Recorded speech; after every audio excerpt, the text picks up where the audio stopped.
Back into order. This is a resumption of meeting number 26 of the House of Commons Standing Committee on National Defence, which started on Monday, April the 19th, 2021. Mr. Bazan, your motion is still on the floor. And Madam Chair, I'm pleased to withdraw that motion so we can get on with our business at hand.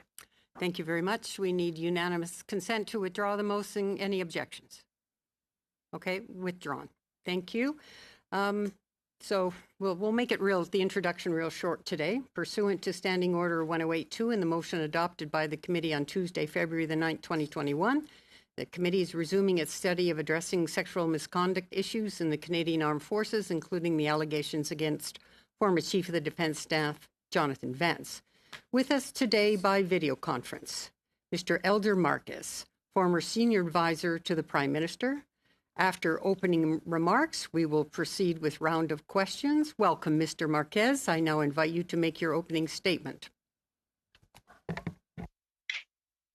Thank you very much, Madam Chair. I want to begin by thanking you and the committee for the invitation to appear before you today. The issues before the committee in this study, I think, are of the utmost importance, not only to the Canadian Armed Forces, but to all Canadians. My hope is that just the for committee... a minute, excuse me, sorry for the interruption. I just realized my mic's on. Sorry about that.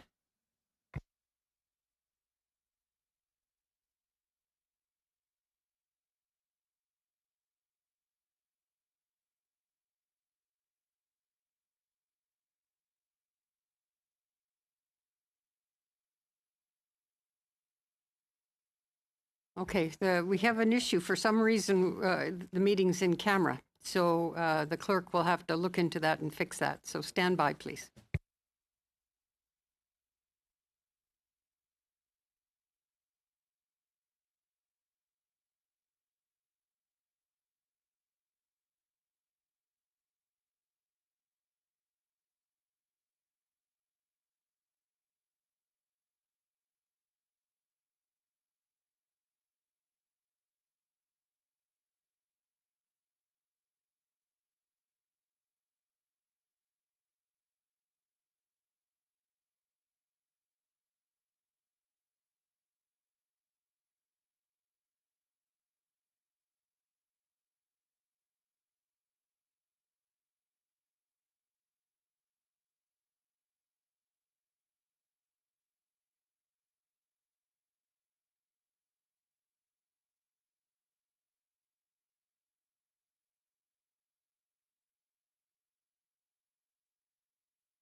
Madam Chair, I'm being told that the Parleview feed is working.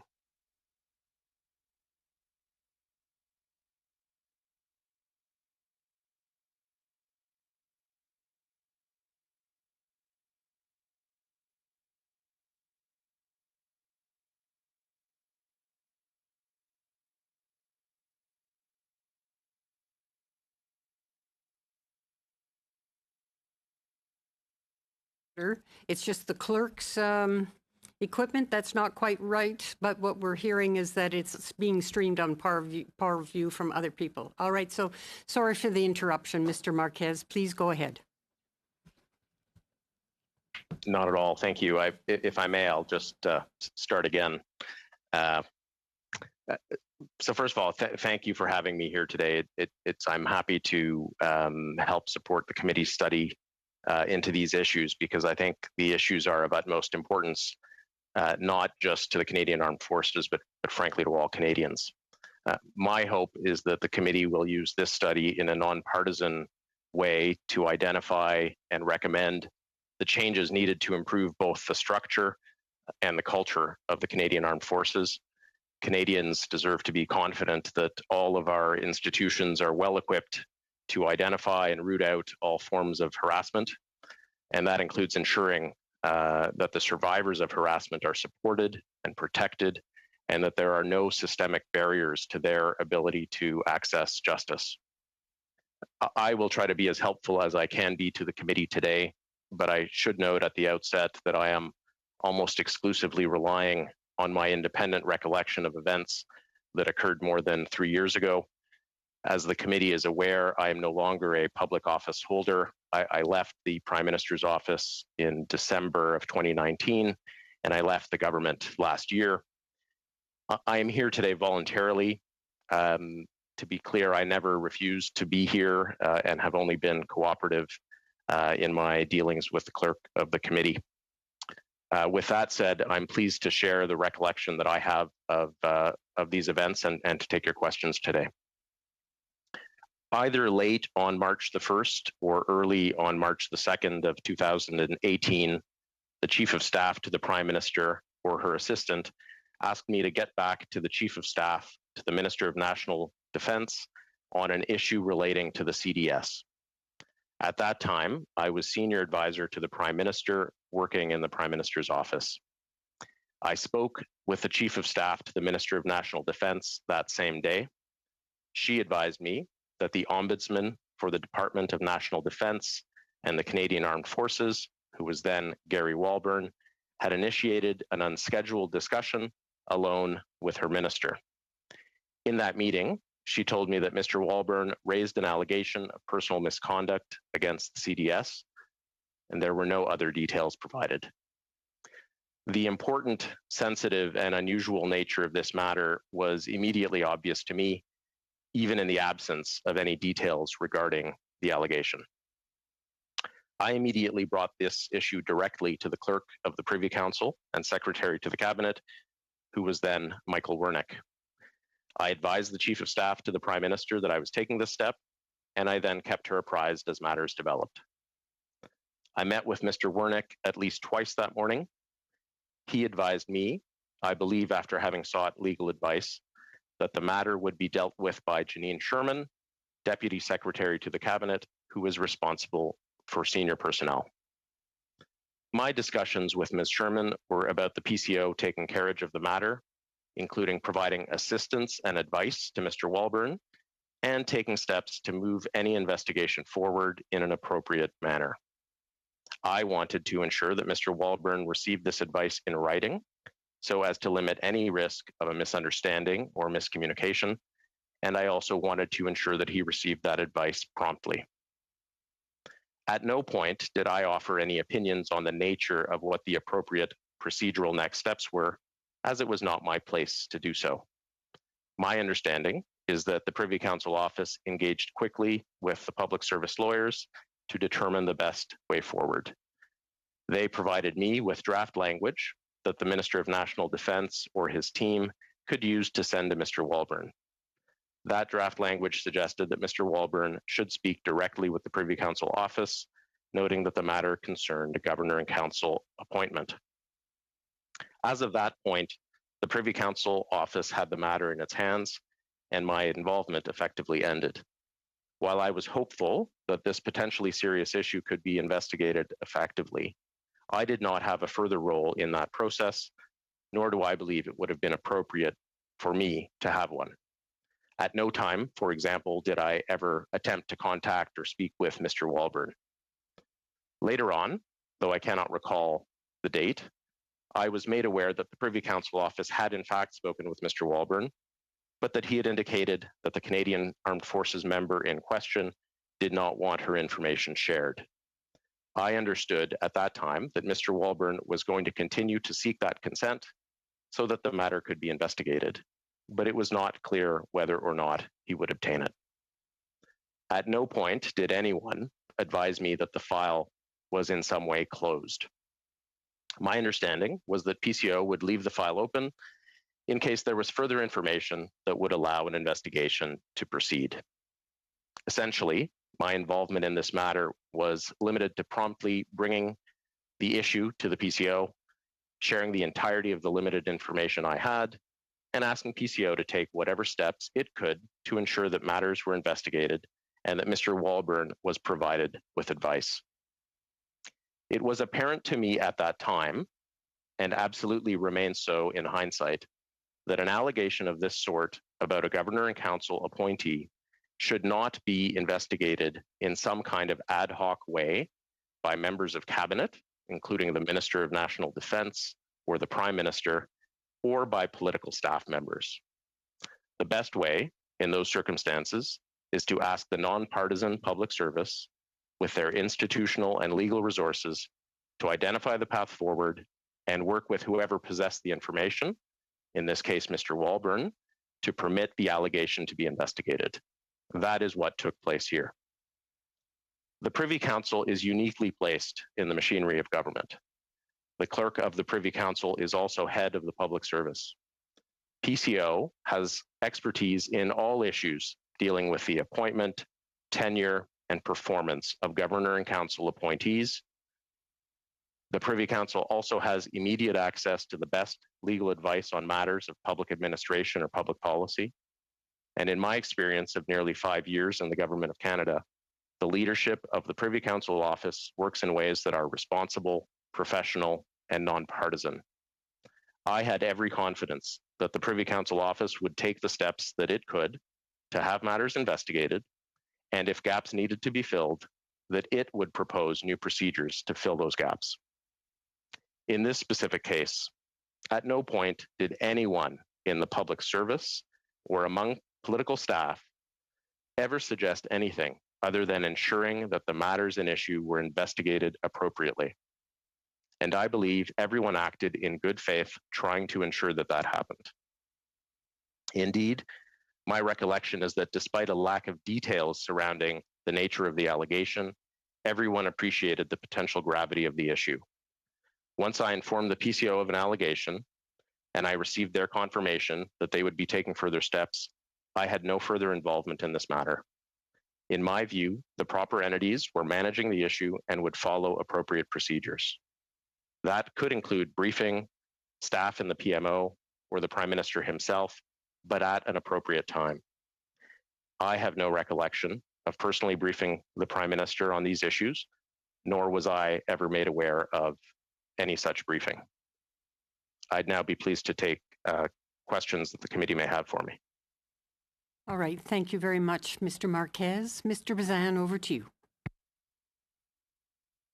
Thank you, Madam Chair. And I just want to thank Mr. Marquez for appearing today and being available. I think that your testimony is very important to the study at hand here. And, I agree with you that we want to stomp out sexual misconduct, but I think your recollection of what's happened, back 3 years ago has led to the crisis that we're in now.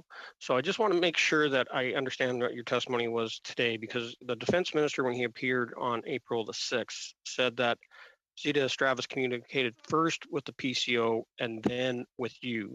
But you're saying that the chief of staff to the prime minister contacted you to then contact Mrs. Stravis. I just want to make sure we have this straight. I'm happy to give you my best recollection to try to be most helpful. I am really on this point going from my recollection that my contact with the minister's chief of staff came following a request from someone in my office that I believe was the chief of staff or her assistant to call her. And so, to the best of my recollection, that's how that happened. I did not. I don't believe at that time she had already spoken with someone in the Privy Council office, but I don't know. But in any event, I engaged the Privy Council office almost immediately, and so I don't think, although I understand that you're asking to make sure the chronology is clear, I suspect not much would actually turn on it, because I think very quickly everyone had the same information, which was very limited, and we quickly moved to asking the Privy Council to now take carriage of that matter and do what it could with that information to try to have an investigation ultimately take place. Thank you, sir. Now, so Katie Telford asked you to contact Zita and PCO. You went to PCO then you had a communication with Ms. Stravis. Was that done by phone? Was it a personal meeting? Was it done through email, text messages? How did you communicate? I can't be 100% certain. I expect, because my recollection is that it was either late on March the 1st or early the next day, that it was probably a phone call, and that she would have told me on the phone what had happened, and expressed a desire to make sure that the right steps were now taken to follow up with that information. And you're under the impression that Mrs. Stravis was working upon direction from Minister Sajjan? I would assume that. I mean, my sense was that and I don't want to speak here for the minister or his chief of staff at the time, so I want to be a little careful. I just trying to be accurate to be most helpful. But I understood that in the face of receiving that knowledge from Mr. Walburn, everyone agreed we need to get this now into the hands of the Privy Council to make sure the right thing happens. And the way to do that, it is pretty common that if a minister or someone on the minister's team is trying to get that done, trying to engage with the central machinery of government, that as a staffer in the Prime Minister's office, you help to facilitate that and make sure that that happens, and that there's no miscommunication along the way. I appreciate that, sir. Now, with your communication with Mrs. Stravis, in your opening comments, you said that the allegations were personal misconduct. But at any time when you talked to Mrs. Stravis, did you guys talk about that the allegations were sexual in nature? Yes or no? I believe I was told that the issue was an issue of personal misconduct. I have to say, in the context of hearing that, I think my presumption was certainly that it could be of a sexual nature, but I don't think I was actually given that information specifically.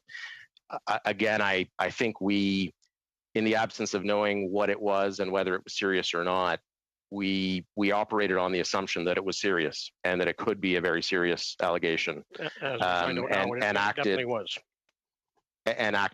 accordingly. So right. I don't think in any way that I formed a view about what it was and then changed what I did. I treated it assuming it is very serious, and I appreciate that. And that was the way I went into it. Now, how many times did you actually talk to Mr. Stravis over the coming days on this issue? Any idea how many times that you guys talked or emailed each other back and forth? Unfortunately, I can't say. I would have remained in touch with her to the extent we were getting any sense of what the next steps were, things like that. She would have been engaged, because we both at that time, I think, appreciated that one, this could be something very serious, and that there was some urgency. If you have someone in the form here of the ombudsman kind of putting his hand up, saying he has a concern, an issue, a question, needs advice, you don't want to leave that hanging. You want to make sure that steps are taken quickly to make sure that he gets an answer. That was my concern on that day. So as you're having these discussions and getting more information, and since you had been tasked to do this by Katie Telford, how many times did you report back up to Katie Telford with how the investigation or the situation was progressing? Again, I can't say exactly how many times. Katie was an accessible member of the team. I would have understood, given that we all appreciated the sensitivity of this issue, the need to get an answer out quickly. I would have reported back pretty quickly to say, here's where we're at, and here's what the next steps look like. We would have been I would have been updating her in the ordinary course. Thank you. Yeah. That's your 6 minutes up. Mr. Bagnall, please.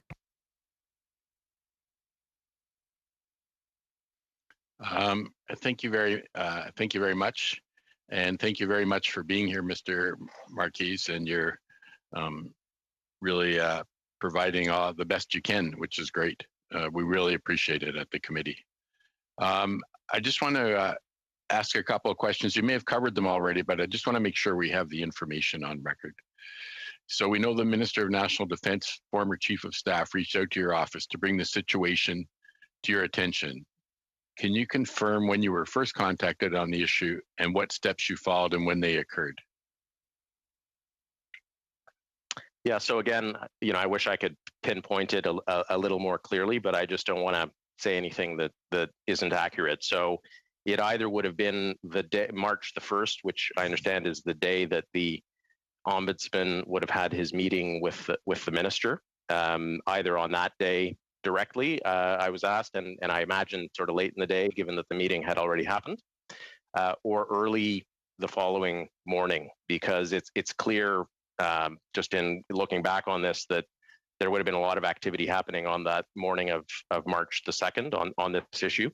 And so it may be that I began the day on March the 2nd by learning about this, or it may be that I began the day on March the 2nd by following up. And what I was doing primarily by following up was really going to see the clerk, going up the stairs and down the hall, and making him aware of the situation and making sure that that they appreciated the importance of making sure that the right steps were then taken. And I think that's what happened. Mr. Bazan covered this a bit, but we also know this was raised to the clerk of the Privy Council office within hours of the allegations being brought forward. Were you the one that brought the allegations to the clerk of the Privy Council office? I was, and I think I did that in person in his office. We didn't have a scheduled appointment. I went up and said, "Does he have a few minutes to see me?" and spoke to him that way. And so would it be fair to say the minister's chief of staff and consequently you yourself moved pretty quickly to try to establish an independent process to investigate these allegations? So I think everyone who was involved in this appreciated that it was important that the next steps be the right steps, that it be done appropriately and responsibly. But there was initially, at the very beginning, also an urgency that I think was important to say, if Mr. Walbourne has asked for some kind of assistance or advice, we can't, no one wants to leave that hanging any longer than it needs to be. And so certainly in my dealings, but I think everyone really shared this, there was sort of an appreciation that let's make sure very quickly that he gets answers, and then let's continue the work in the Privy Council to make sure that that they figure out what the next steps are, and if there are other things that should be done, that they work on those so that there's something in place to look at this. Okay, so this being very helpful, did you ever refuse to come to this committee? I did not, and I am happy to be here because I can understand the reason why the committee is exploring these issues. I do think that understanding this chronology is important, and I'm happy to be helpful to the committee, and hope I am today. So we established you took action immediately upon receipt of the information. I'd like to move on and ask now why you thought it was appropriate to bring these allegations directly to the clerk of the Privy Council's office. So, I think there is probably more than one way to handle what you do with a situation of that sort, and who you talk to and who you engage. But in my mind, you can't go wrong by taking it to the clerk of the Privy Council. The clerk, in our system, wears a lot of different hats. He runs the Privy Council office, which is effectively the Prime Minister's department. So in that sense, he's like a deputy minister, but he is also head of the public service. He has that responsibility, which is system-wide, which means he is able to marshal whatever resources need to be marshaled within the PCO or outside of the PCO, make sure the right people are involved, the right institutions are involved, get the best possible advice in the system about what to do. And he's also secretary to the cabinet. And here you have a situation where a minister is, has had this exchange with the ombudsman, which I think everyone would agree is unusual and not a normal occurrence. And in his role as facilitating the work of ministers around the cabinet table and making sure that institutionally ministers know where they are and what they need to do, he was also well situated in that role. So in that sense, I feel he wears these multiple hats, and in a way, each of them was relevant to this issue. And frankly, you go to the top because you want to make sure that to the extent there's anything that can be done, that it is done immediately, the right way. And the way to do that in our system is certainly to rely on the clerk. I certainly had confidence that he would do that, and nothing about how he responded to me ever made me doubt that. All right. Thank you very much. Thank you very much. On to Monsieur Barcelou-Duval, s'il vous plaît. Thank you, Madam Chair. My first question for you, Mr. Marquez. Perhaps you're aware of this, but the desire to bring you here as a witness resulted in a lot of resistance from the government side. And I was wondering whether you are perhaps aware of the reasons behind that. Merci pour la question. Thank you for the question. To say, one of the being in government was a real privilege, and I was very happy to be able to play the roles that I played. But being out of government also means that I, don't get involved in those types of issues, and I'm happy to not be involved in them. So I will leave that to the very capable members of this committee and commentators. That's not something I was aware of. Other than... donc vous savez pas vraiment. So you don't really know why then. So when you left the government, did you leave on good terms with your former colleagues? Listen, yes, I was very fortunate, and this is not always the case in politics, to have a longer run than I think I expected when I came in. When I joined the government, this was not for me meant to be a career change. It was meant to come in and play a role. And I ended up playing 3 different roles at different times, each of which was really an honor to be able to. Thank you. I understand that you left on good terms with the government. I was just asking the question to know whether perhaps that might have explained if you had been on bad terms, or if the government or government members were feared you were coming through today. So I see that that's not the case. So are there any former colleagues of yours or superiors who discussed your appearance in the committee today before we had this meeting with you? So I have not discussed my testimony with anyone in the government, anyone who was involved or anyone otherwise in the government. I've tried to recreate as best I can for you the events based on my own recollection and a very limited couple of documents that were disclosed to the committee that helped me make sure that my recollection was accurate. That's the basis of my testimony today, and that's the basis. I'm here to share that with you, and happy to have you explore that in whatever way you'd like. Merci. Thank you. Excuse me for the background noise.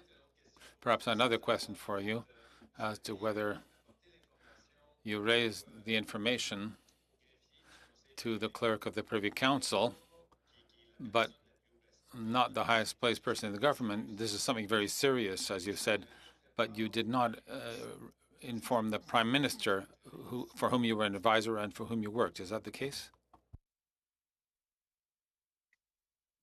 Yes, so the reason for going to the clerk of the Privy Council is that the clerk of the Privy Council is responsible for the apparatus that now needs to do its best within, with the resources that it has to respond.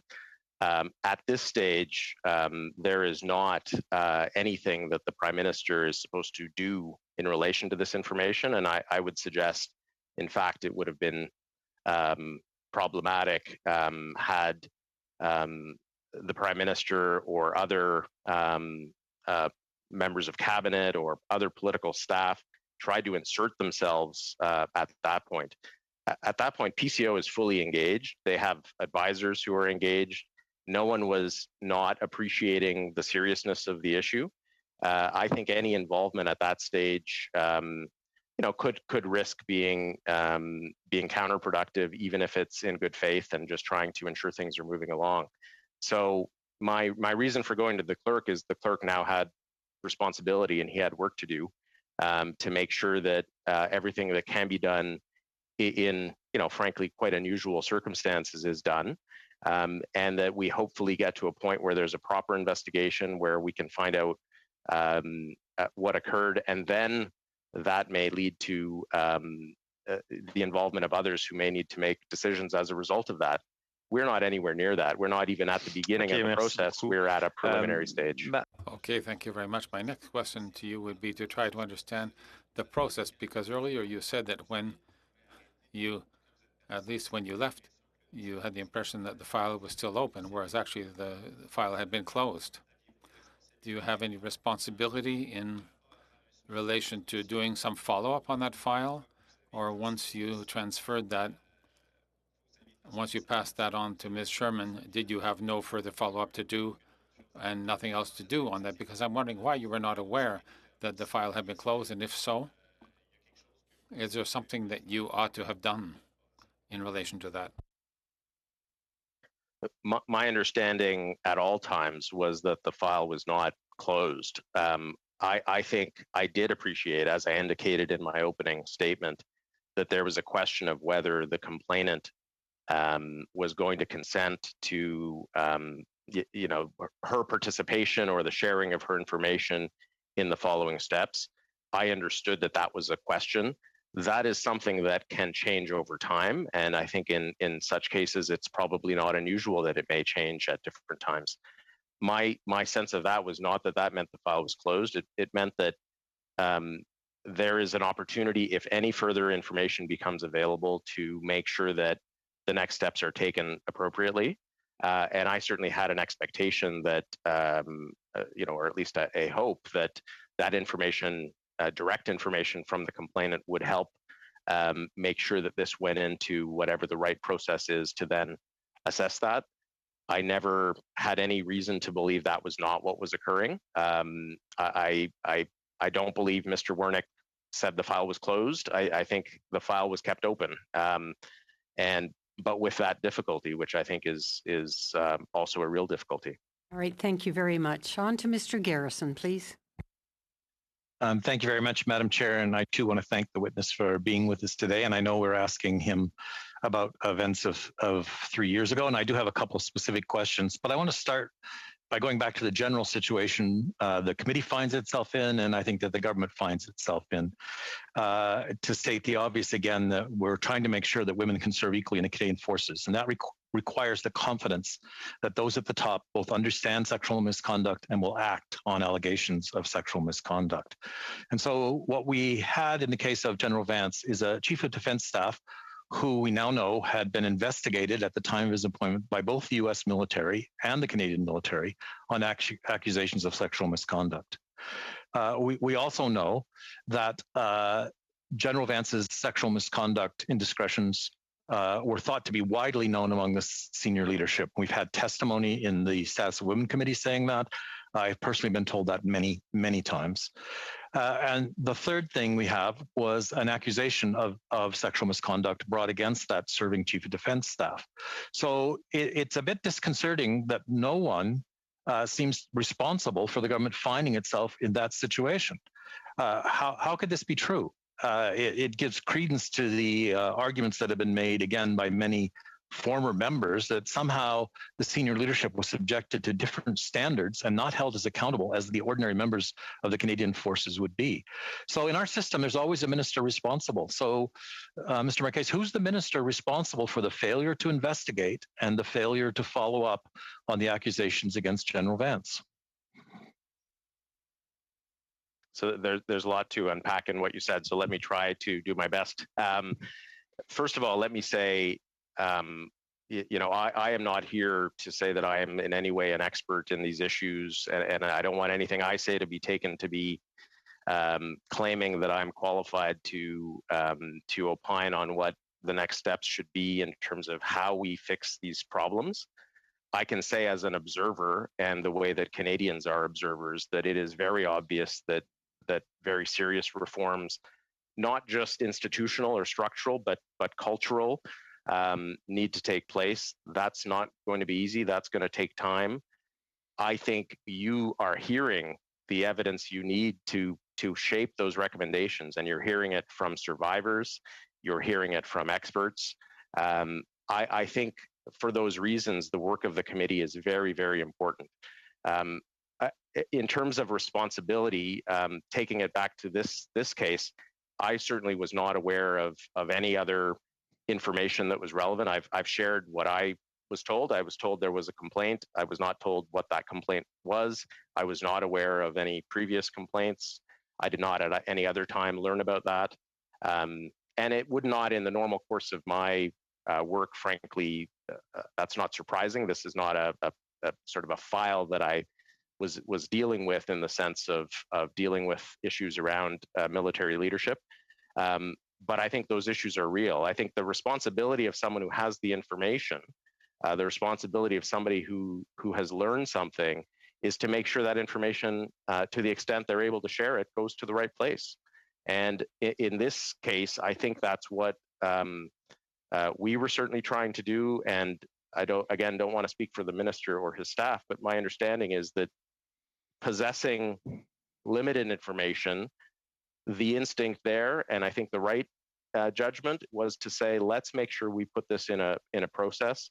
And how do you do that in the best way? How do you make sure that you're doing it in the best possible way? Well, you probably want to rely on the Privy Council office, because they're better placed than anyone else, and they're not going to have some specific agenda or angle. They are there to try to solve the problem. So, I think these are really serious problems, and that's why I hope that, and I'm confident, frankly, that the members, get that just from listening to what we're all in the public realm listening to about the situation.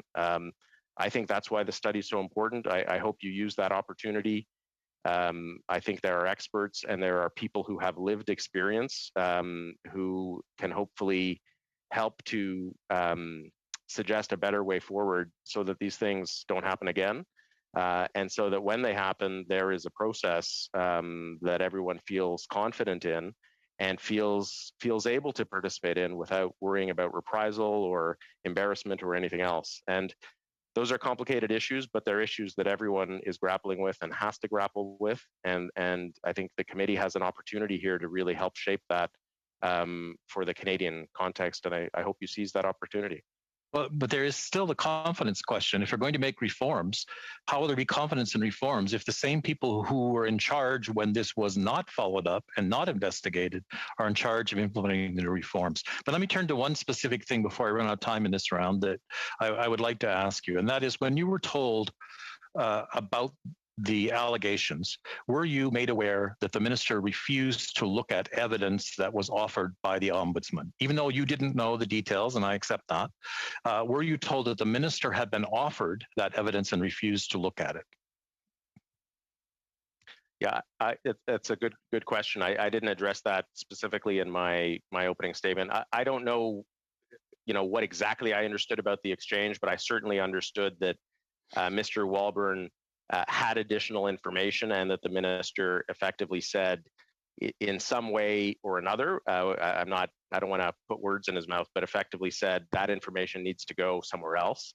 And what I saw our role as doing in the Prime Minister's office was now supporting that answer. So being able to sort of say, okay, here is what you can tell Mr. Walbourne to make sure that the loop is closed and to make sure that this isn't left hanging. All right, thank you very much. On to Madame Alislev, please.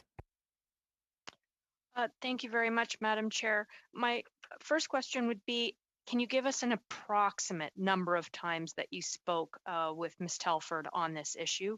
Over how long? I really don't want to give you a number that may be wildly inaccurate. We were engaging regularly on the issue during the time that I was involved in it.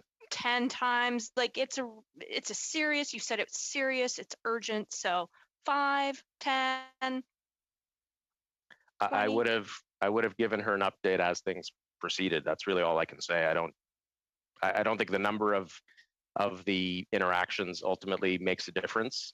We understood the situation, and we understood the importance of getting the Privy Council to be fully engaged in trying to figure out what the right next step is.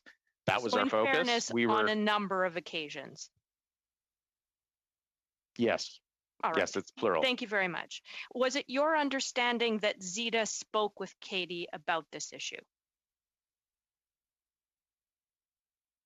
So this is why I was deliberately clear that I wasn't entirely sure who told me to call the minister's chief of staff. So I don't know. It is possible that there was a conversation between the chief of staff and Ms. Telford, and then Ms. Telford said to me, please Thank call you. Zita. And it's Perfect. possible that that didn't happen, and that I was asked to call her because she was trying to reach someone in the Prime Minister's office. And I think that's why to we would deal with need to this. hear from Zita herself. When you spoke with Mr. Wernick, did he indicate that Zita had already spoken to him about this? I believe that when I walked into the clerk's office that day, that this was the first time he was hearing about this issue. So I don't know whether that means that no one in PCO at that time had heard anything, but that would be probably my presumption. But I don't actually have a specific reason for knowing, other than I think this was news to him at that time, and he very quickly, I think, tried to get some other advice. I don't know what consultations he did. And by mid-morning that day, we had already spoken at least twice. So we were obviously both engaged on it and trying to make sure that things were moving. Perfect. So who holds PCO accountable to do a good job, to do the job that needs to be done to govern and look after government and council appointments and all the things that PCO is responsible for? You gave a very good outline of what PCO is responsible for. So who holds PCO accountable for doing that job? Again, now that I'm a private citizen, I'm going to leave the questions of politics to the politicians and those who play on that arena. That's not the arena that I'm playing on now. I'm here to just tell you what happened and what we were thinking and what we tried to do and why we were doing what we were doing. And I'm happy to be as helpful and candid as I can be to let you have those answers. I'm not here to talk about things that are better suited to other meetings of this committee or the House of Commons or press conferences. But you did work in the Prime Minister's office, and so therefore you could be viewed as being more knowledgeable about authorities, accountabilities in our democracy than, say, the average person on the street. So for those of us to understand elected responsibility versus public servants, who is the elected in our democracy minister or prime minister that holds the public service head, Privy Council, clerk of the Privy Council responsible, accountable? I don't want to engage in a political science lecture on ministerial responsibility. You are all very capable. I'm not here in that capacity, and I'm going to leave it for you to very ably, no doubt, make your arguments in the House and in the public realm about how to understand what happened. I'm just trying to explain to you what was in our mind at the time, how we approached it, what we did to really make sure that PCO was fully engaged in what was in a very unusual situation. All right, thank you very much. On to you. Mr. Baker, please. Thanks very much, Chair, and thanks very much, Mr. Marquez, for being with us today. I want to go back and ask some questions follow up on some of the things that you've stated in your testimony. Do you know if having the clerk of the Privy Council office look into allegations concerning a governor and council appointment was standard practice? Well, I think that there was probably nothing standard about this situation in both in the manner in which the information came up and then how to respond to it. I think the Privy Council itself plays a very active role, and I think sometimes that doesn't get a lot of attention in relation to all governor and council appointees. And so there's a team of people who are expert at dealing with all issues around appointments, reappointments, issues of tenure, issues of that you may think of as sort of HR issues in that space. And so there is actually certainly there more than anywhere else in the government of Canada expertise with how to deal with issues around executive, I would say performance, but also conduct. And so if there are problems, PCO is the best place to go to, not just because they're in the center and they play that coordinating role, but they actually have expertise on that senior personnel team because that's part of what they do. Part of what they do is make sure that governor and council appointees have gone through a rigorous process to be chosen. Once they're there, if there are any concerns, if there are institutional issues, governance issues relating to executive leaders, dealing with boards of directors, for example, anything like that, they are the people who are best equipped to provide that support. And my understanding, and this is not an area I dealt with a lot, but my understanding is that that does happen because the number of such governor and council appointees is quite significant. And so in that sense, these are the right, this is the to the extent there is that expertise, it is located there. And in addition to that, to the extent that there is not a procedure that exists that is a clear answer to what to do next, PCO is also the expert in machinery of government questions and machinery of all types of sort of institutional and organizational questions that you'd want to be mindful of if you are needing to create some kind of process or some kind of system to now investigate something. It sounds like it would be standard practice then. After you brought these allegations forward to Privy Council office, was it your understanding that the clerk would be looking into this, or did he suggest that you bring the issues to another member of the Privy Council office's attention? So my recollection is that we did have at least two meetings in a row, and it was following that second meeting that he indicated specifically that this would be the responsibility of the senior personnel team. I think he probably would have suggested that in the first meeting as well, but then wanted to maybe pause and get some advice on that, which he was able to do very quickly. Because as I say, by mid-morning that day, it appears we had met at least twice.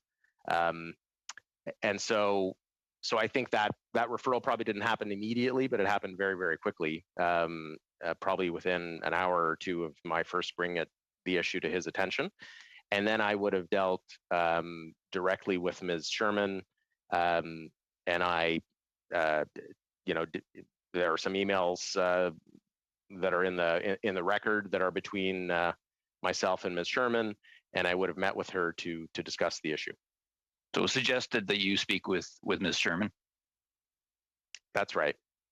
Okay, thank you. And can you run us through what happened after it was suggested you speak with Ms. Sherman?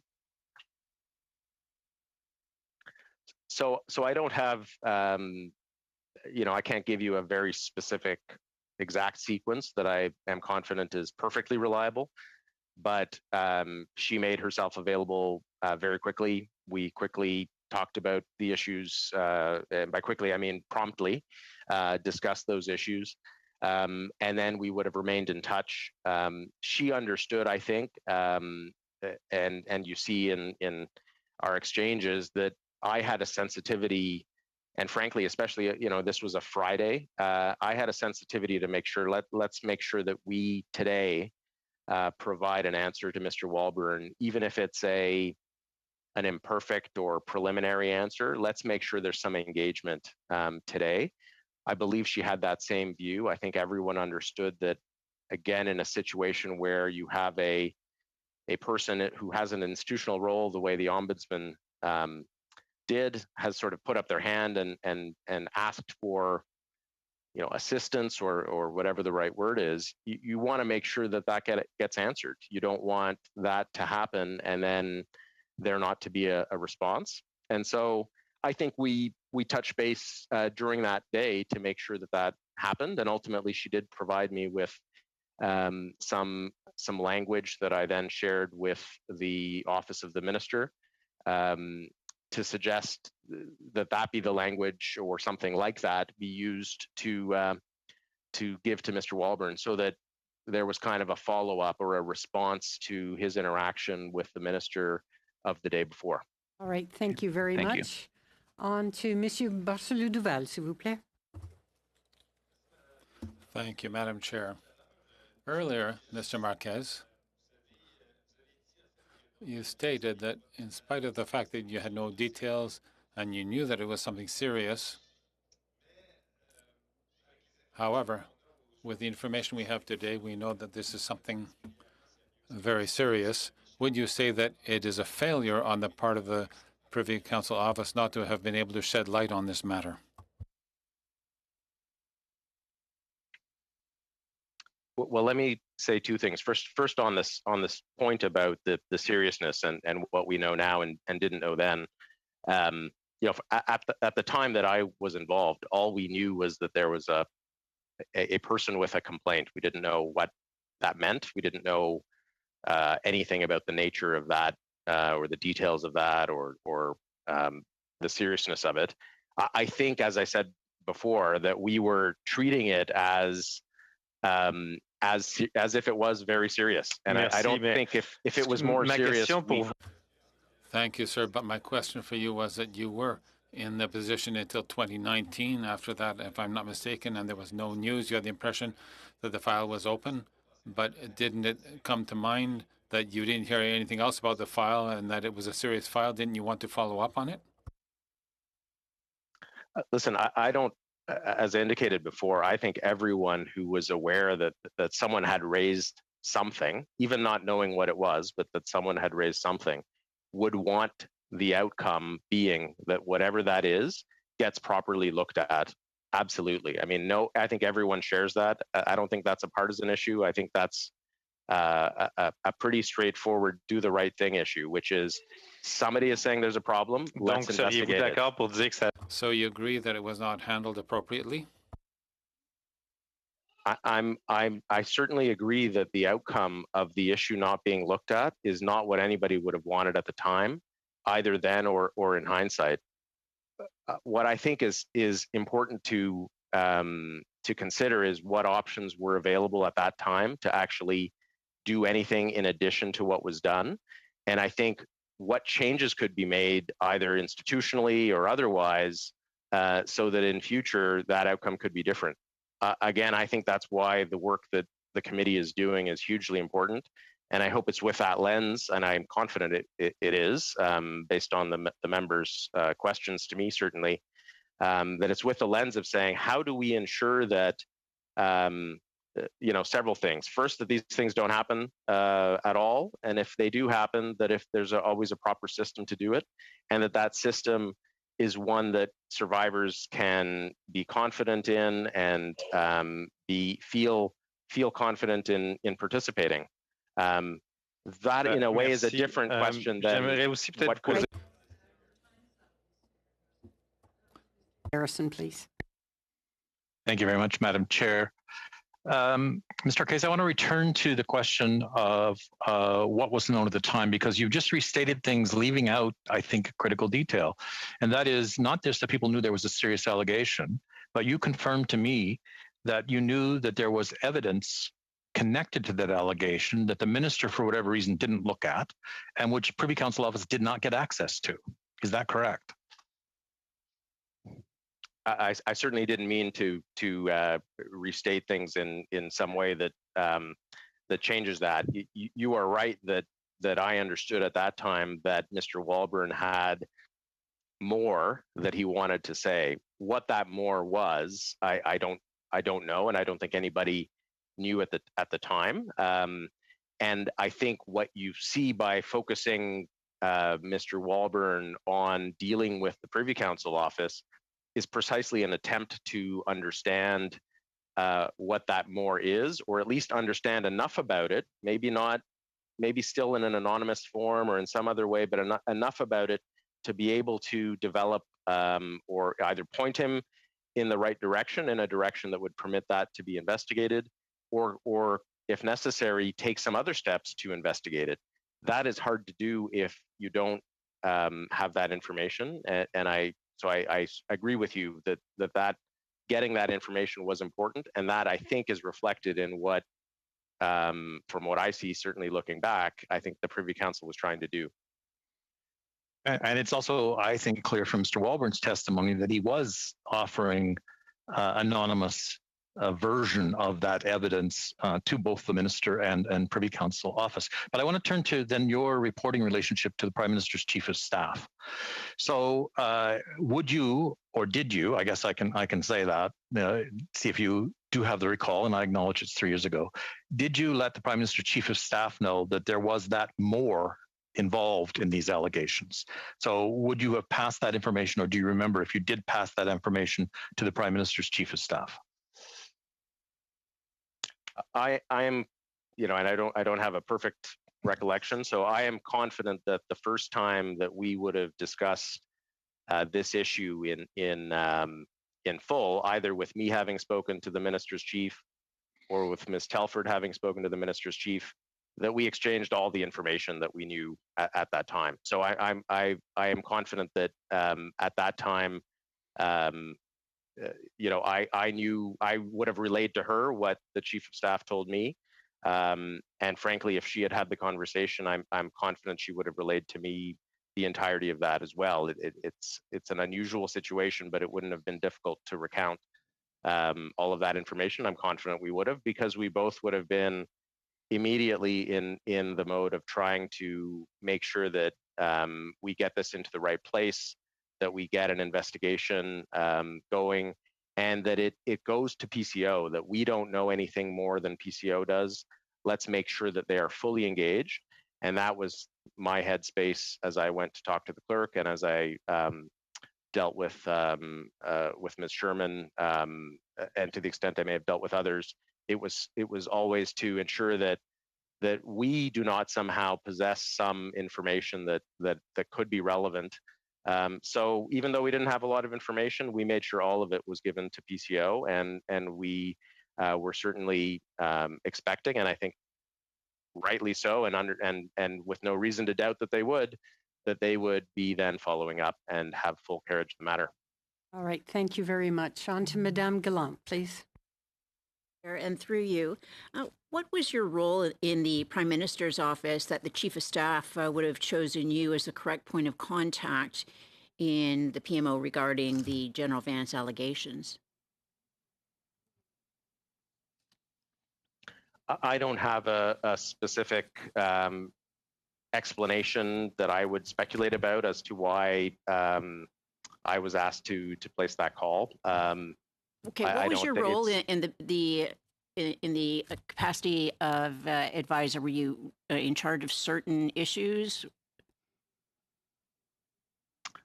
So, I mean, the nature of the role was not defined in relation to specific departments or specific issues that would fall to me. The way the office was structured at that time, there would be a policy team where. Okay. No, I just wanted to know why she chose you, Mr. Marquez. So, how many other people knew about this issue in the PMO? There was you, Ms. Telford. I recall speaking with Ms. Telford about this issue. I don't have any recollections of speaking with anyone else in the Prime Minister's office at that time about the issue. But that's not It what I doesn't- asked you. I asked you who else in the PMO would have known about this issue. Well, I'm being very careful today to answer about what I know and not to speculate about what I don't. And so what I'm trying to say to you is, I know I spoke to the Chief of Staff. I think that's how my involvement in this issue originated. I would have been dealing with her and making sure that she knew what I knew about what was then happening. I'm confident that happened. Okay. And I can't really speak to whether there were other conversations. I'm not here to all right. speculate.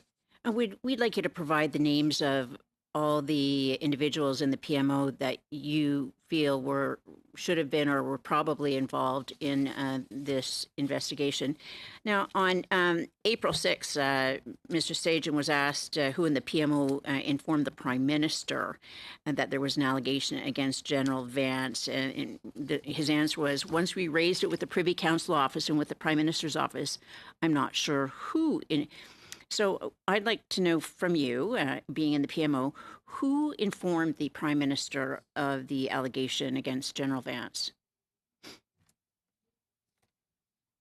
As I indicated in my opening statement, I did not brief the Prime Minister on this issue, and I'm not aware of any briefings of the Prime Minister on this issue. So I'm not in a position to answer your question, and I that's really as much as I can say on that.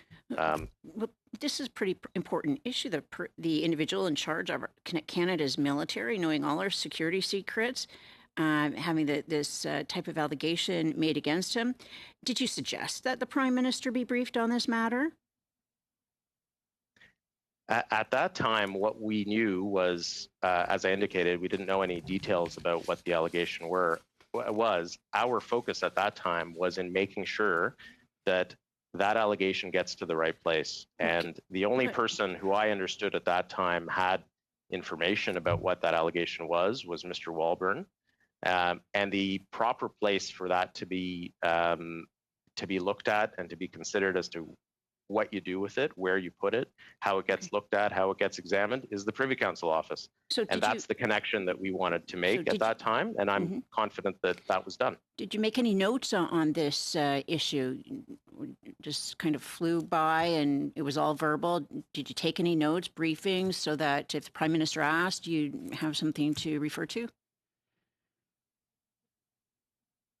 I don't have any notes about this issue. Why would the Prime Minister have been kept in the dark about Canada's top soldier who holds that very sensitive security clearance?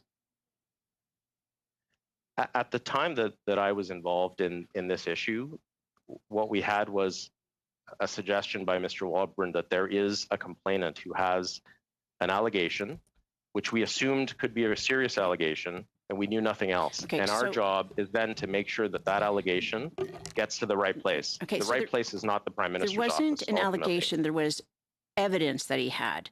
So back when they were first looking at General Vance for the position of CDS, there was a mere rumor that there was something in his past.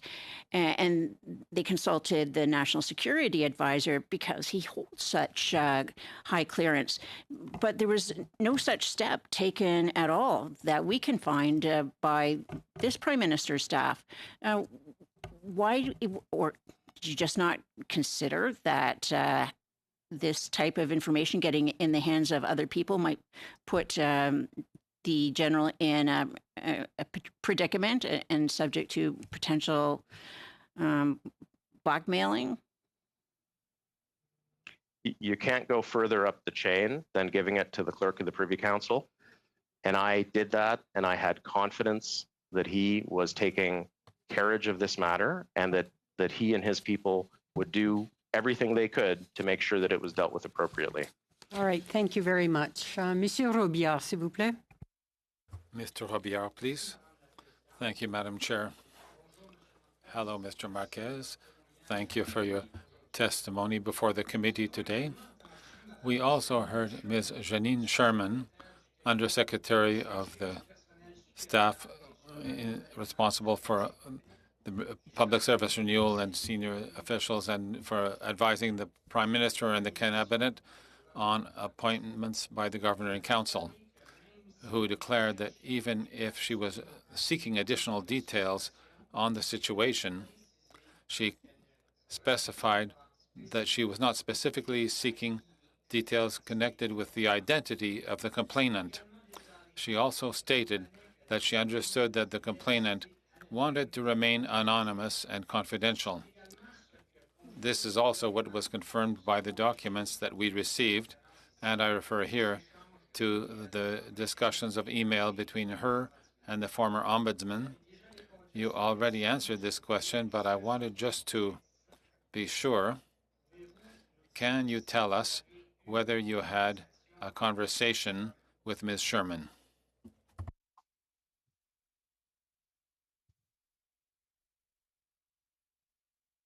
Thank you. So, Madam Chair, through you, I just want to reiterate, I definitely spoke directly to Ms. Sherman. I believe I spoke to her on more than one occasion. We also, there was email correspondence, there were, I think, phone calls.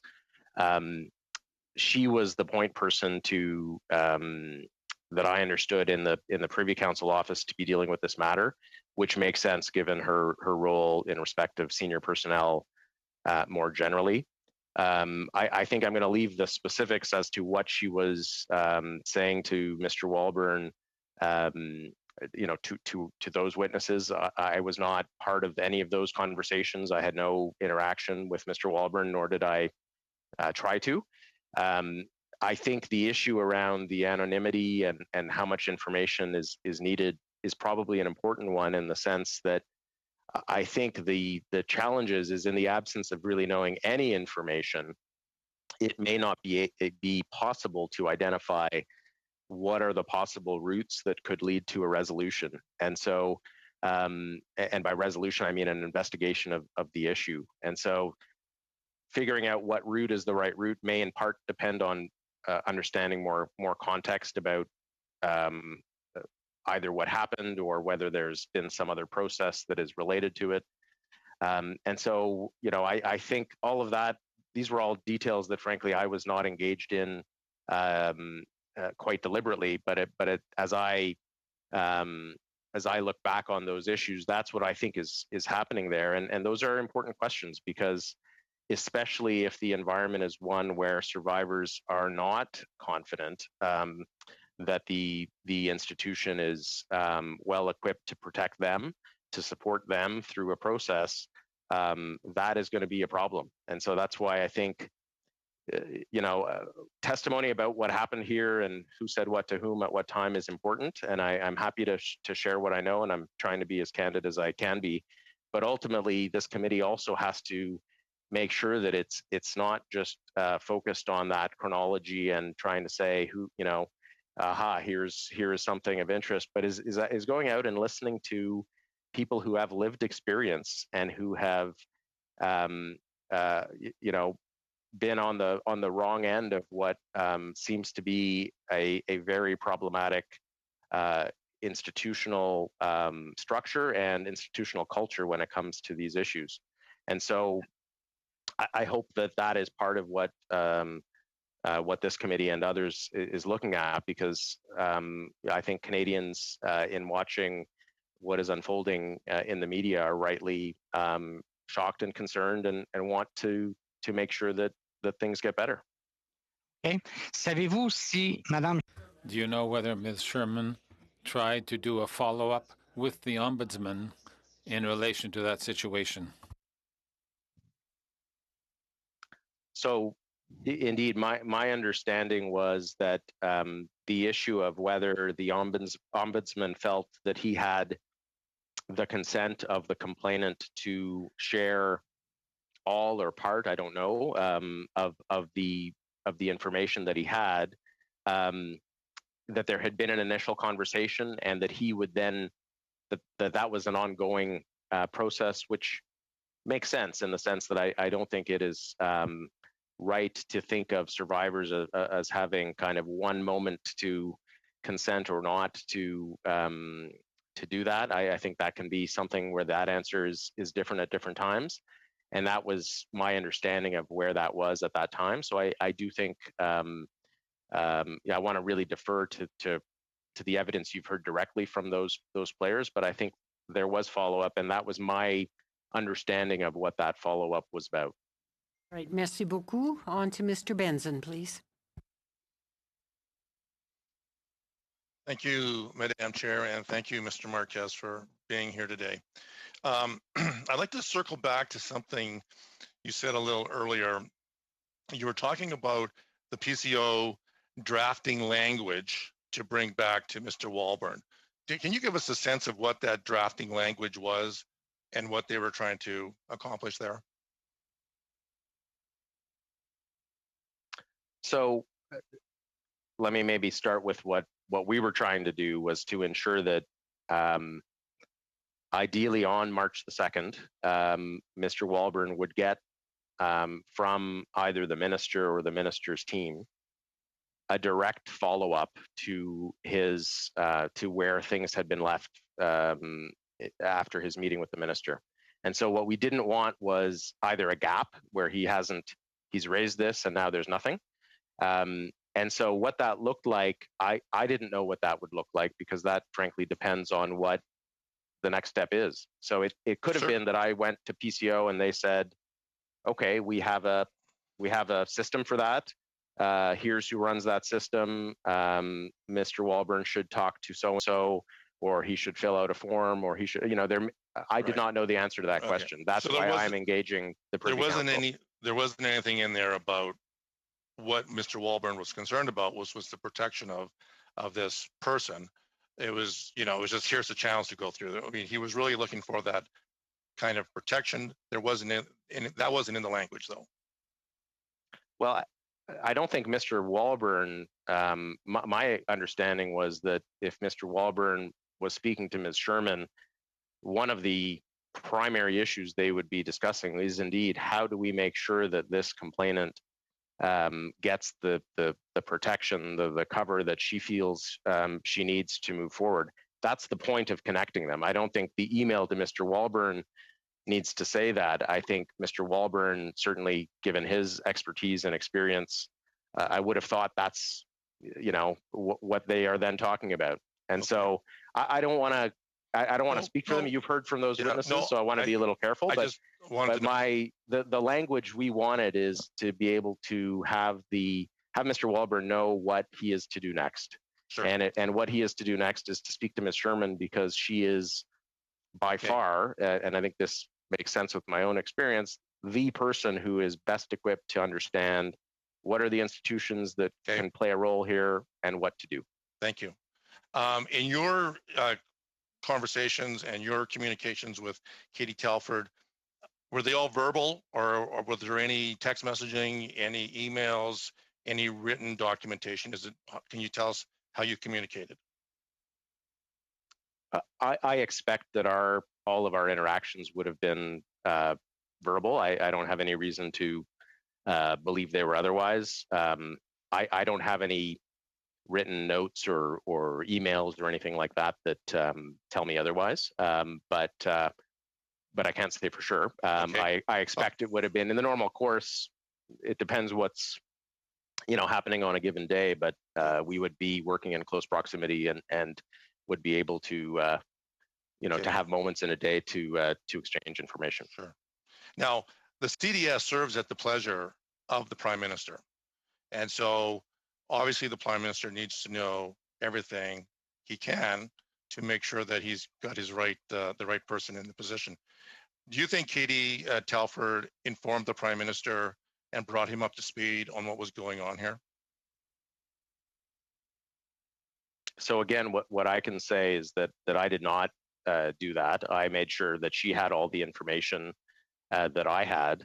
At that time, our focus is really on how do we make sure that this is in the right place, both in respect of Mr. Walburn knowing where he's supposed to go, and whoever is receiving the information or dealing with Mr. Walburn, in this case, Ms. Sherman and the Privy Council office, that they're ready and understand, hey, this is something that is important and that may be coming. Okay. and that they can therefore respond appropriately in that situation. So obviously you don't know if Katie told the Prime Minister, and I understand that. That's fine. Do you think, knowing the seriousness of this allegation, that she should have told the Prime Minister so that he knew what was going on? In your opinion, should she have brought the Prime Minister up to speed? This is just your opinion. Should she have done that? Listen, I'm not here to pass judgment on whether and when that should have happened and if it should have happened. All I can say is the focus that we had at that time is this. We don't know what this is, but let's assume it's really serious. How do we make sure we put it in the right place so that the right people can do the right thing, which is to investigate it? That was our focus the entire time. That's what animated me that day. I think that was her focus. And as I indicated before, at this time, there's not a thing the Prime Minister is supposed to take action on. And in fact, taking action on that, even well-meaning action, may be inappropriate at that stage of events, for sure. So going forward, there's a couple of things that we know about Mr. Vance. He had an extension, 3-year extension. This allegation had never been resolved, and you knew it was significant. Should that have been thought of at the time when his extension was brought up? That this was, and you said this was very serious as soon as you heard about it, but yet it never got closed and there was never this big follow-up. But then you've got these incidents starting to happen that maybe it should be reviewed again, such as his extension, such as his maybe going to NATO, such as his pay raises. Are any of those things starting to click in where we're saying, geez, we need to figure out what happened with this allegation? It was never followed up. What's your thoughts on that? So, first on the seriousness, again, I'm not saying we knew it was serious. I'm saying we assumed it could very well be serious. And I think we treated it the way we would have treated it if we had known that it was very serious. So I just want to make sure that is clear. Again, you sort of said it wasn't followed up or it should be reviewed again. I think as I understand it, the right people in the system are made aware that this has been raised, and they are going to do everything they can to have that come forward. It's not that someone is holding back an investigation. It's not that someone is giving some direction that isn't letting the PCO do what it's supposed to do. They have the information. They know who has the additional information that will be necessary for something to happen. And I have confidence that when they know what to do and know who to do it with, they're going to do that. We're very fortunate in this country to have the public servants that we do. I think suggesting that at that point, someone on the political side should be trying to get involved in that and change how that is being dealt with, I can imagine that being problematic. All right, thank you very much. On to Mr. Spengeman, please. Chair, thank you very much, and thank you, Mr. Marquez, for being with us this afternoon. I'd want to take you back to earlier testimony from our colleague, Mr. Garrison, who characterized the events as a failure to investigate and a failure to follow up. In your opinion, was there a failure to do so? I think all Canadians who are watching what is happening on the file of harassment in the military are rightly shocked and concerned, and I think they share what I certainly don't want to speak for the committee, but what I expect committee members probably also feel, which is that we are going to need really meaningful reform efforts, both structurally and institutionally and culturally, to make sure that things get better. And those are not overnight solutions. And again, I would commend the committee to listen to the experts and the survivors to make sure that those recommendations are properly informed in that way. I think as part of that, a key question is how do you make sure that when something does occur, and when someone has a complaint that they want to bring forward, that you have a system that they are confident in, that they are not going to hesitate to participate in, that will let them ultimately have that matter be treated the right way, but in a way that doesn't kind of re-victimize them, but that in fact is supportive of them as they go through that. I think people want that, and I think when they see a situation where there's a complaint, but for some reason that complaint is not reviewed, that is a situation that no one is happy about. And I think part of the important work of this committee is figuring out how do we make sure that doesn't happen. Thank you very much, Mr. Marquez. Those are very important reflections, and I'm grateful for them. Over the course of the trajectory of the case, the length of it that you were involved in it, and within the ambit of your reach as a government official, was there a failure to follow up? Did anybody not do what they appropriately should have or could have done? So, I mean, I can obviously only speak for things I witnessed and people I interacted with.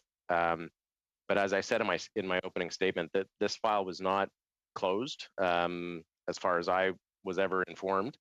No one here was not taking it seriously. No one here was not doing, as far as I can see, everything in their power to do what I think we would all say is the right thing, to try to make sure that things come to light.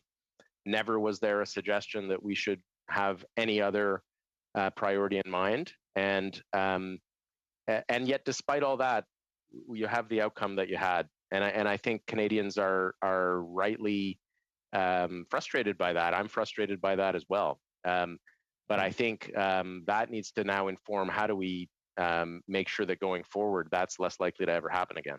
And that's what I hope the committee does.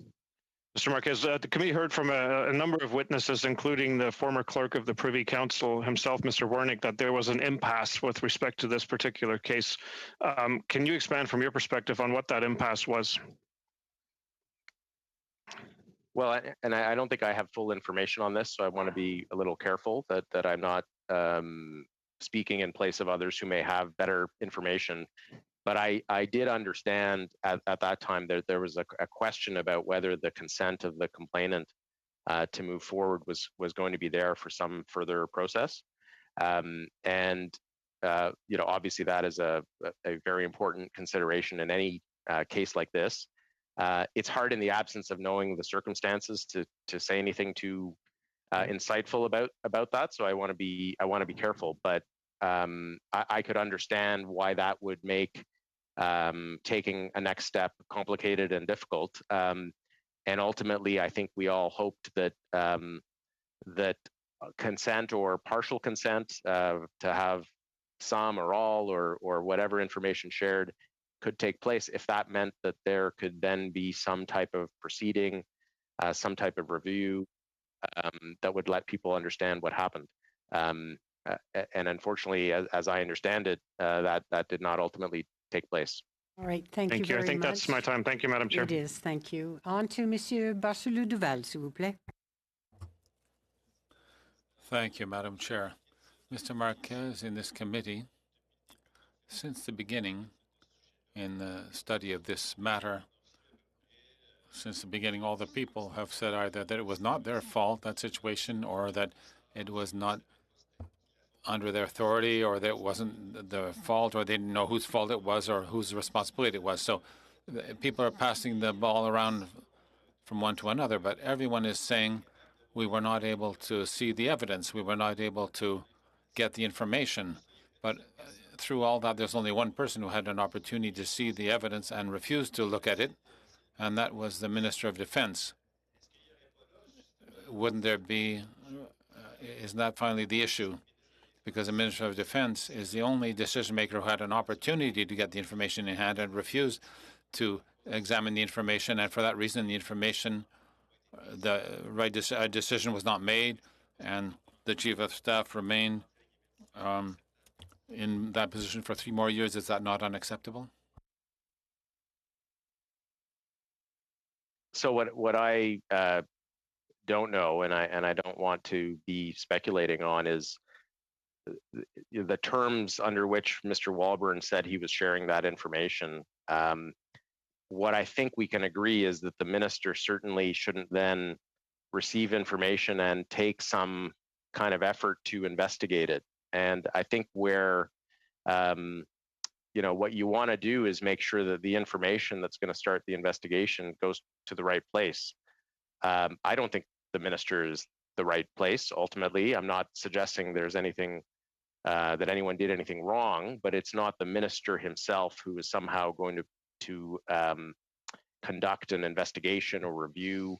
I think we would all agree that that would be not a very good system. No, we're talking more about the ministry. When we received the ombudsman and the new Lieutenant Colonel LeBlanc responsible for investigations, they all said it was not interference by the minister to become aware of information that is presented. The minister said that that was not the right place to go see him, but he also told us, the ombudsman, that Lieutenant Colonel LeBlanc as well, that the minister could very well have asked for an investigation to be triggered or to go further on. It's not up to him to do the investigation, but could open an investigation. He can ask for that, and with the information in hand that he could have had, but that he refused to take into account, that he is the one who had the best chance of being able to have the right information to pass on, because after that, everything blocked. So I don't want to speculate as to or offer a view. I'm not an expert in what authorities different players would have had, and so I want to be. I just don't want to speculate unduly. I think what you want to ensure that happens is that information ultimately goes to the right place. Whether what routes would have facilitated that, whether they would have facilitated that, I think you are hearing all the evidence. And so I imagine you will be in a position to make that judgment. I don't feel I'm equipped either in terms of understanding the various authorities or frankly, having heard all the evidence, which I haven't. I don't want to be speculating or making judgments. Thank you, I understand. Please. Thank you very much, Madam Chair. Again, without going down the rabbit hole of proceduralism, which I think there's a tendency to do in this case, there's two questions. There's one about individual misconduct of a very senior military leader, and there's the second of trying to root out sexual misconduct in the Canadian Armed Forces. So, Mr. Marquez, do you remember if the Prime Minister was ever briefed on the lack of progress that Operation Honor was making on the question of sexual misconduct in the military in the time that you were in the Prime Minister's office? I was not part of any briefing of that sort, but that doesn't mean anything. I would not ordinarily, that would not ordinarily be a briefing that I would be a part of. So I can't say. And so that would be the same thing on the question of whether the Chief of Staff to the Prime Minister briefed him on the accusations and evidence with regard to General Vance. You wouldn't necessarily have known about such a briefing or taken part in that briefing. Not necessarily, no. And certainly in a situation where I didn't possess any different information or better information, I can't say. I'm just trying to tell you what I know and be as candid as possible about that to the extent it's helpful to you. But I don't want to. No, I do appreciate that. Yeah, I'm not implying anything. Just trying to make sure we're clear, because we ended up in a situation where General Vance stayed on longer than most chiefs of staff, and as the person in charge of Operation Honor, which is to root out sexual misconduct, when he had multiple accusations of sexual misconduct against him. So it seems to me no wonder that there's this question of confidence at the senior levels in the ability to confront the policy problem, not the individual complaint, but the policy problem of rooting out sexual misconduct in the military. So would the Minister of Defense have presented a report to Cabinet on this question at all in this period, or would you have any way of knowing that?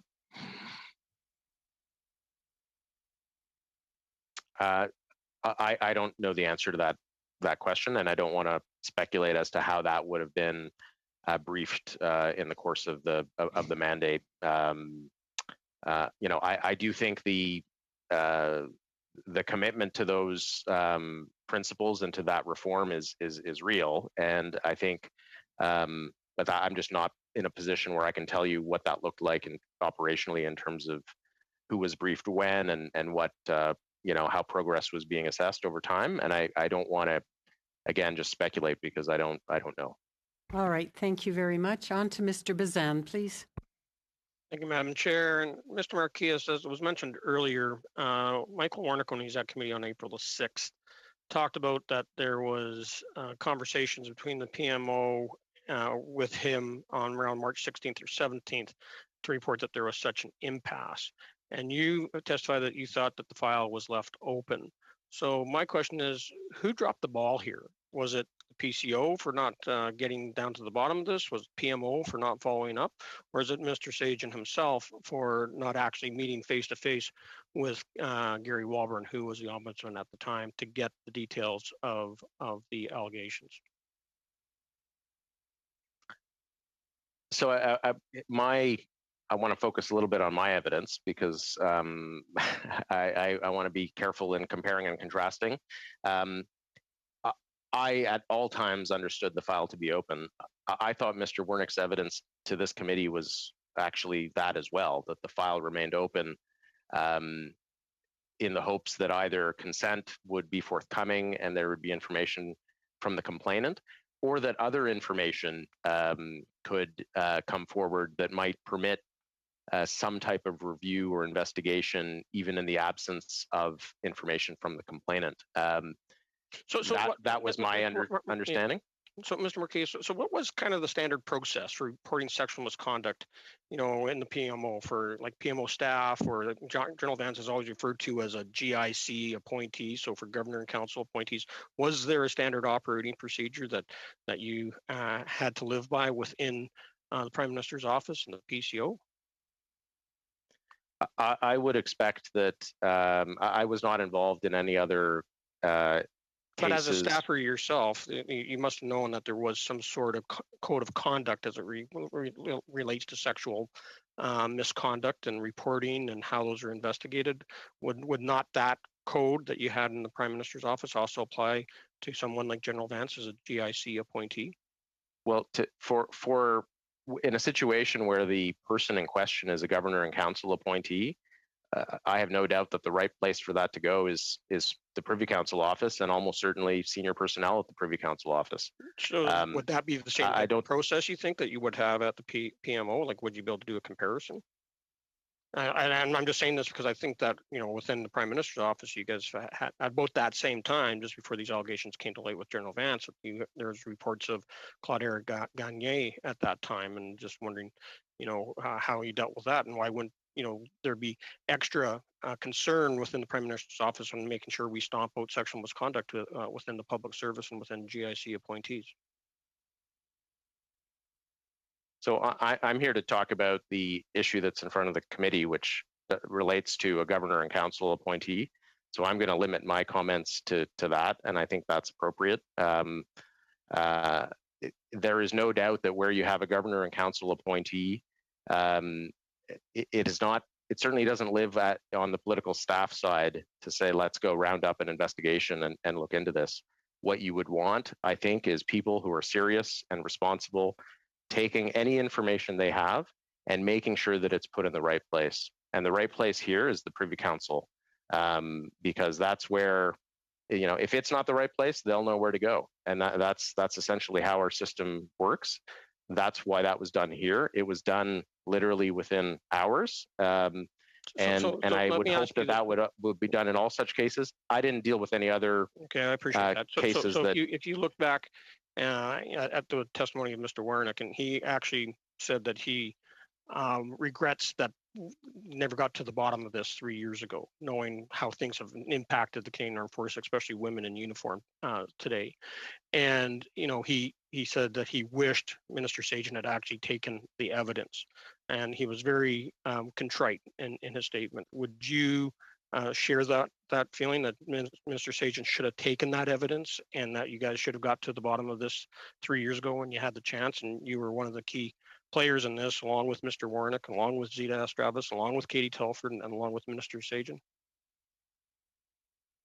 I think I share the frustration of survivors and of the public with the scope, which we learn more about every day, it seems, of the problem in the Canadian Armed Forces.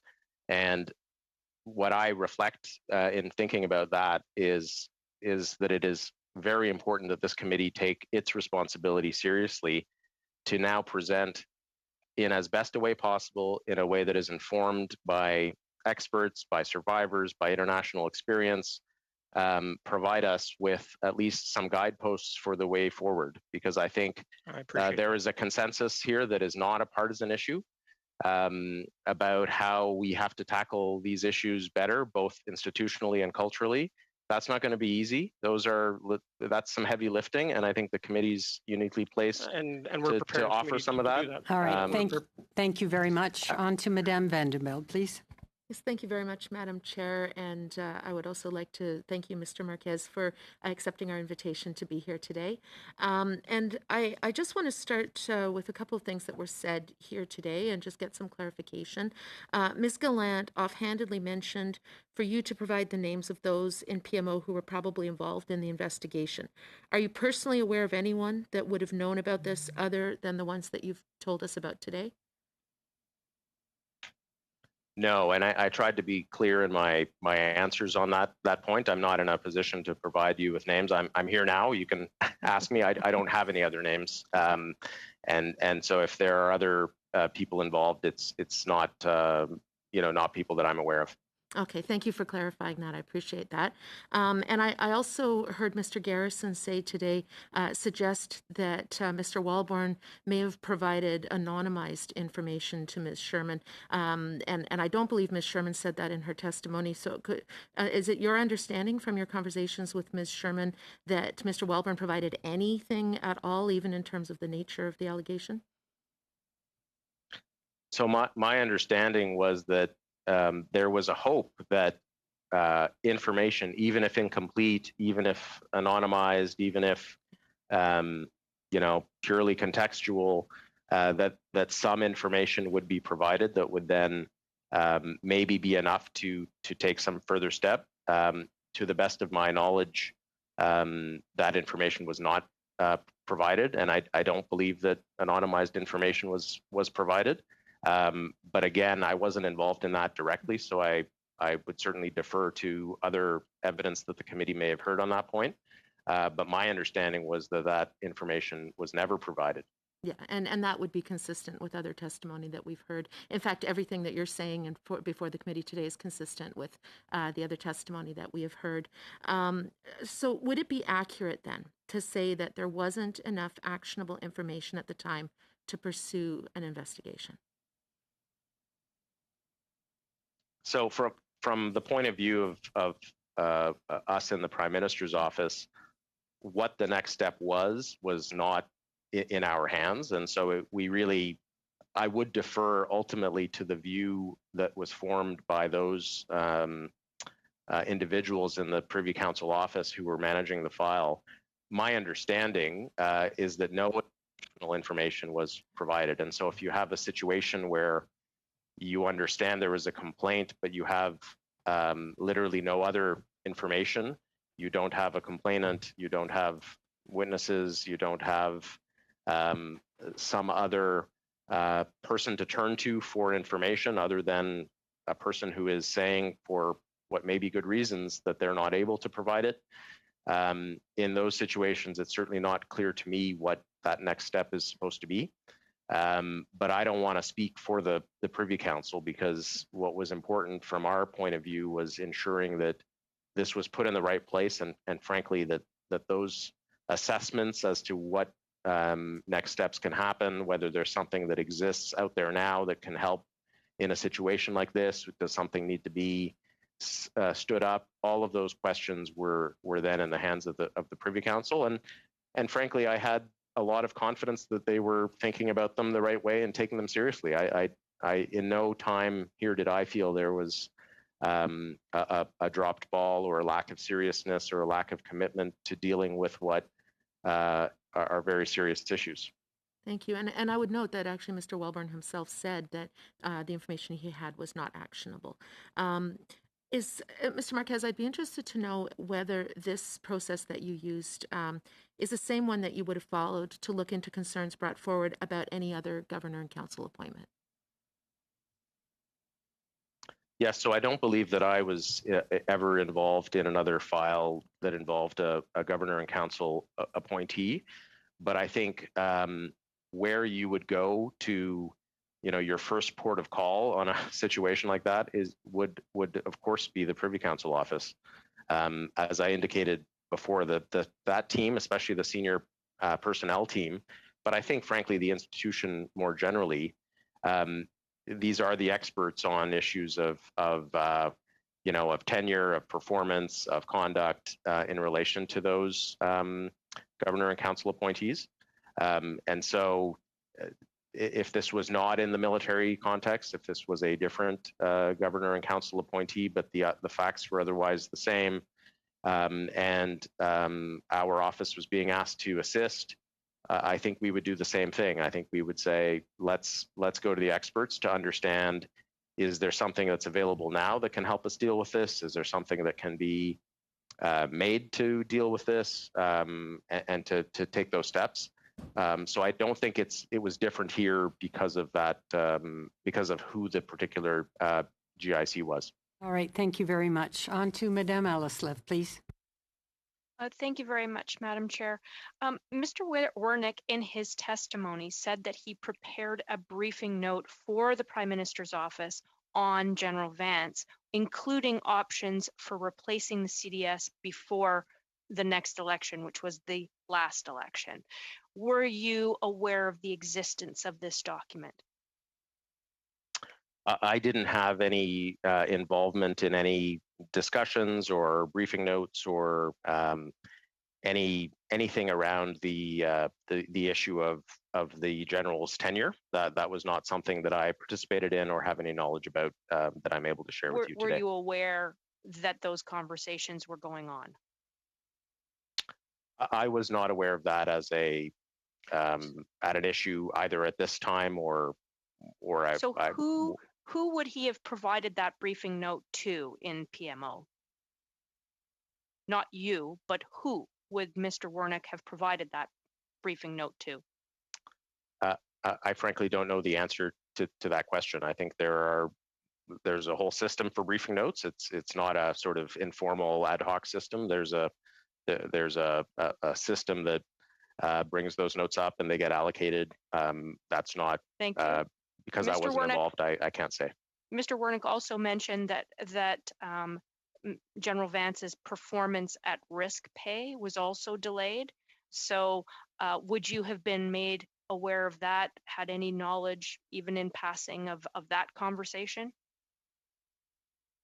I don't believe I had any involvement in that issue around his pay or related issues around this particular appointment. I don't have any recollection of that, and in the ordinary course, I wouldn't expect that I would have. Well, that's perturbing actually, because you were made the point man essentially on the allegations, and you said serious allegations that needed to be resolved urgently, and yet in terms of his performance at risk pay and his tenure or anything about his continuing in his position, you weren't in any way involved in those discussions or contact. Is that your testimony? My involvement here was to deal with a situation where the Minister of Defense and his staff have been made aware without any details that there is a complaint, and to take every possible reasonable step to make sure that that complaint gets to the right place. For the reasons I've said, the right place is the Privy Council. I engaged with the clerk immediately, made sure that happened, and had every confidence that every step that the Privy Council would be able to take, that they would take, because I think they understood that context. But there would be no connection between a complaint of this serious nature and any conversation about his performance, and you wouldn't have been connecting those two dots. So the complaint that, as I've indicated several times, the complaint is one that we assumed could be very serious, and that is why we acted the way we acted. If I knew it was really serious, I wouldn't have done anything in addition to what I did. We were treating it as very serious. Ultimately, there is no information that was brought out about the nature of that complaint that permitted any kind of process. But that wasn't our serious, decision to make. That was a decision made by the people whose job it is to figure out what can we do. And I think thank you, Mr. to Marquez. the Would extent you I was involved in consider- them, I think So they in all your- acted very responsibly in trying to do that. Thank you. In your mind, then, is a chief of the defense staff the same as every other GIC appointment? There's nothing special about a chief of the defense staff in terms of being a GIC appointment. I think all GIC appointments have unique features and things that are unique to them. Obviously, the chief of the defense staff is a unique feature of our military architecture for reasons that are apparent certainly to this committee. What I'm saying is how you deal with a complaint about personal conduct in that context, when you have the information that you have in this case and don't have any other information, is I think what was done appropriately. And so I just want to say thank you very much for taking the time to be here with us today. You, of course, have been a central figure to several other issues in this government's past. All right, thank you. On to Mr. Bagnell, please.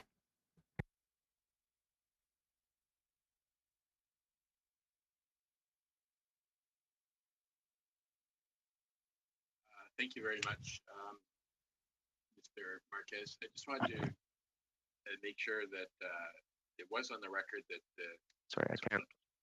Oh, you need your headphone. Sorry, forgot about that. There was suggestion that the allegation that people were dealing with was serious, and I'm very glad that you took it seriously, as if it could be serious, but there was no evidence as to whether it was serious. There was other suggestion that the ball was dropped, but given that a complaint that you don't even know how serious was immediately forwarded to the people that should investigate it, and given the fact you need some information, an amount of information to investigate that wasn't yet available, but the file was left open so that investigation could occur as soon as the information came available. I'm not sure who would have dropped the ball. It just seems everything was done appropriately. So, so we've heard in your remarks and answers that you had limited knowledge what the complaint was about, but you still tried to get the allegations looked into. Is that correct? And we appreciate you did that. Listen, I think the committee you've heard all the evidence and you will form judgments based on what you've heard about whether there were additional steps that could have been taken or done. And if you do that, I hope that's constructive and helpful. As I say, in the absence here of any additional information other than there is a complaint, and it is the ombudsman has chosen to raise it with the minister. We did act on the assumption that, let's treat it as if it is very serious, because we don't know what it is, and it may be, it may not be. It may be grounded in something, it may not be, but you don't want to make that judgment. You want to act on the assumption that it is, and I think that's what we did in the Prime Minister's office. To the extent I was exposed to what the Privy Council office did, they acted the way I think Canadians would expect them to act, which was to take it seriously and try to put it in the right place.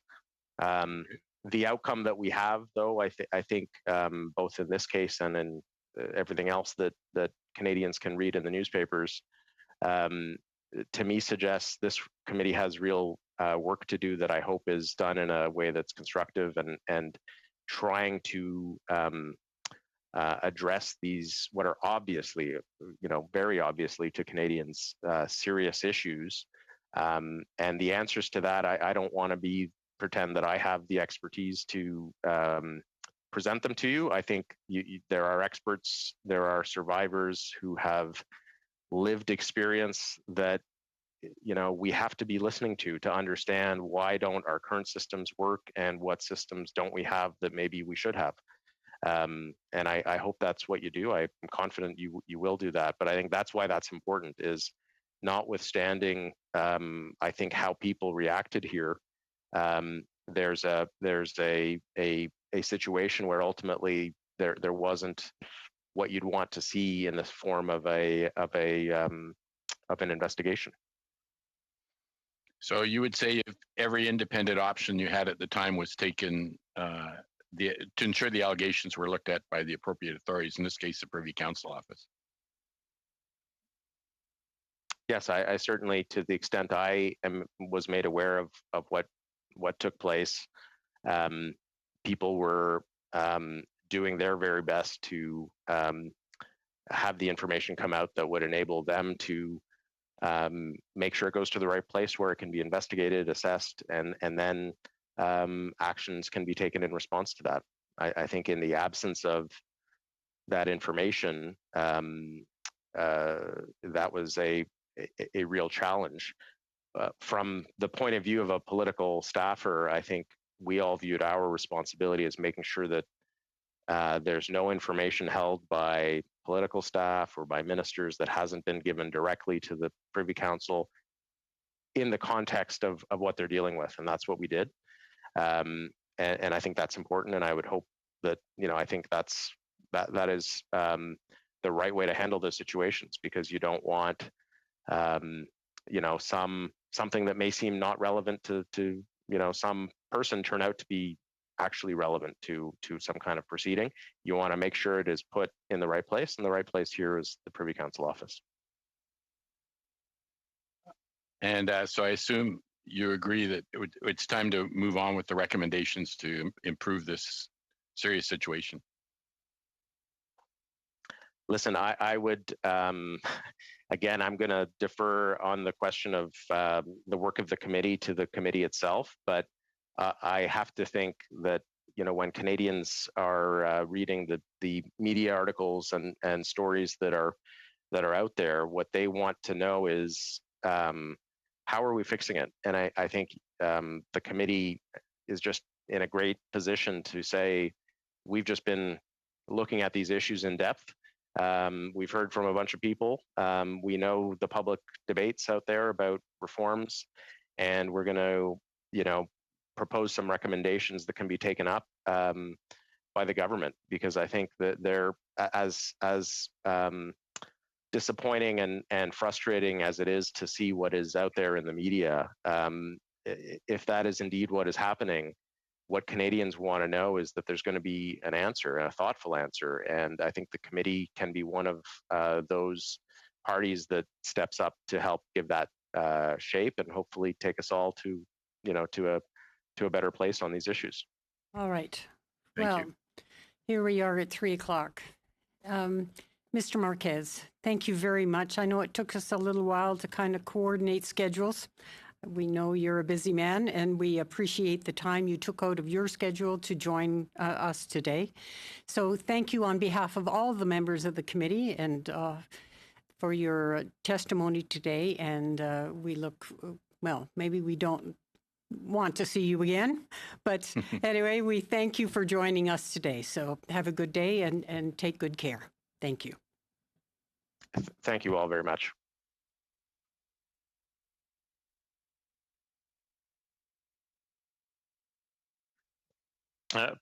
Point d'ordre, Madame la Présidente. Point of order, Madam Chair.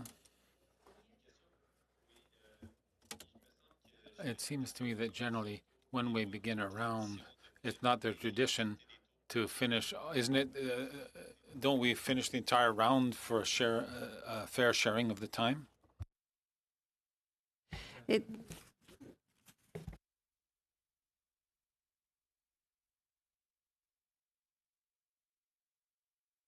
Yeah, the witness did say he needs to leave at 3 because he had other things. So, and we try and keep it as equal. I let some of the other questions so that everybody has a fair chance. So He was here with us for his 2 hours, which is his commitment. And we tried to keep at the very beginning of the meeting. We kept the introduction really short, it